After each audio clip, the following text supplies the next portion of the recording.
Hey everyone, Caller here with set 4 of SKT1 versus STX Seoul. I did fast forward games 2 and 3 because I am just a little too busy recently and there's just too many good games out there. This is Caller, of course, welcome back, and this is Best versus Hwasin that I'm commentating here. I commentated this because a lot of viewers have told me this is a great game, and so I'm going to listen to them and watch it. Of course, with the lineup, I do expect a strong game from both players. Best, of course, has been absolutely on fire this season, as he has been for the entire year, to be frank, even though he didn't win the OSL against CholeraSC in the Ever OSL. He is still just such a strong player, and he is right now ranked 3rd in the Pro League with a record of, I believe, actually I'm not sure if it includes this game or not, so I'm not going to really base it or not on this, but right now he is ranked number 3 in the Pro League. His record is probably before this game something like 10 and 3. Anyway, though, he's up there with Flash and Zero. Another top players include Free and Calm, of course, we just saw, Firebat Hero, Jaedong, and Yarnak, and Bisu's rounding out, I believe, the top 10. But anyway, certainly Pro League records do matter, but we do see a lot of names up there that you guys probably haven't heard of, like Zero and Calm, and it is different to be good at Pro League and really good overall, or good at the individual leagues. I think there's certain different dynamics going on. Whether all Pro League players who are good are really necessarily the best players is something to be debated. But certainly, there's no question that Best is one of the best out there. He's one of the 3 S-class Pro-Raz players out there. The other 2, I would say, are Bisu and Stork, with Changbi possibly being a 4th. But Hwasin, on the other hand, has been having a rocky road in his career the last few months. He was really promised as one of the best players. He certainly is strong overall, but he's had trouble, and he was eliminated 2-0 quite convincingly by Bisu in the last MSL on the way for Bisu to win the entire thing. Looks like Best is going to be scouting probably last. Probably going to scout Hwasin last. This is the map Harmony, by the way. 4-player map. I really like this map. It's a heavy macro map. You really see a lot of epic long games, like, for example, Jaedong versus Firebat Hero. You guys should all check that out.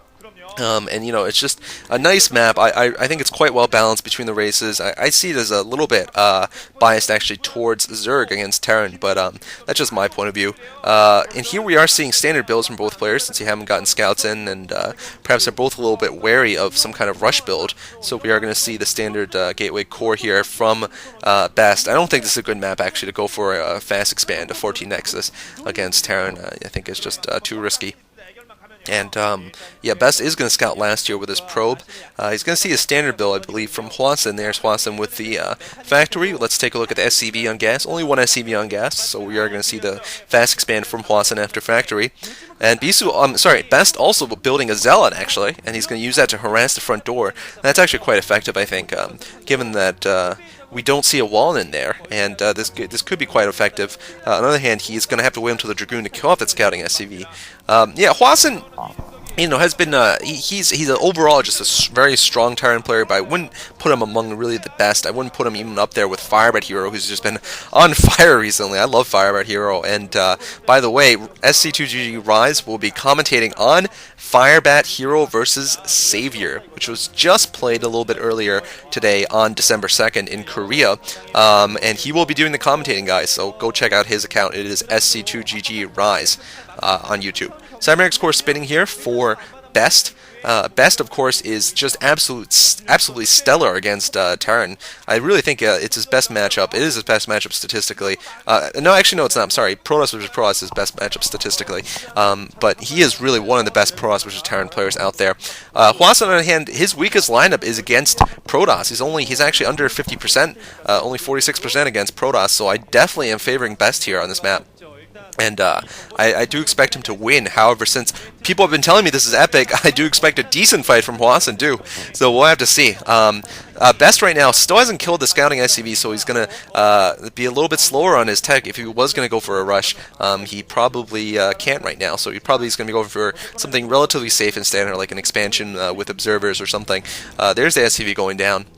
And we're probably going to see a robotics facility right now, coming up next. Although something else is possible, of course. And what we're actually going to see is a fast Nexus. So given that Best got a decent scout on Hwasin. He knew that Hwasin most likely was going to go for this fast expand, so he feels like he can go Nexus first without worrying about vultures. Of course, the reason why you want to go for an early robotics facility for the observers is to deal with a two-fact push with vulture mines, and we're going to see Hwasin actually going to get contained a little bit here by these range upgraded dragoons. Might not actually slow down expansion, but of course with Best's excellent micro, it could, and certainly could take out one of these tanks if he's very, very good, and he is. And oh, look at this! Actually, I thought he was going to be going for a more standard build, but he's actually going to go for an early Citadel here. So he's going to go for that sort of slow 2-base DT drop here. That's going to be really interesting. And once again, we're seeing a shot of a player who will not play today. There is the beautiful, of course, Toss Girl. The beautiful and somewhat useless Toss Girl. But that's okay. She's useful for eye candy. She's pleasing to the eye, unlike some other players I won't mention in this StarCraft world whose play are amazing, but to be honest, have been also hit by the ugly stick a little bit too. Toss Girl has not been hit by that stick, and she's definitely good at. I want to see her at every game, basically, of StarCraft. And anyway, what I was supposed to be pointing out there was the early engineering bay from Hwasin. So Hwasin playing it safe, and since he didn't get a good scout out at all, it's correct for him to do so. He's going to be somewhat prepared, at least, for this DT drop coming up here. And at least Toss Girl doesn't cover her face, because unlike some of these girls in the audience, she is supposed to be there and not at school. That is one common explanation I've heard, and according to Peanut, who's been to Korea, seen the elephant, it is one of the more correct explanations. Is indeed a lot of these girls are actually in high school in the audience, and that is why they cover their faces, to not be exposed as the slackers they are on national television.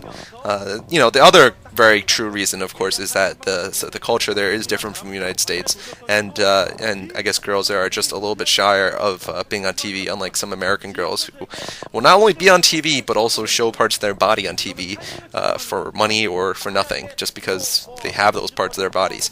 But anyway, not to say that's a bad thing or anything, just my ramblings as we watch for this DT drop here from Best. And I don't think this DT drop is really going to succeed.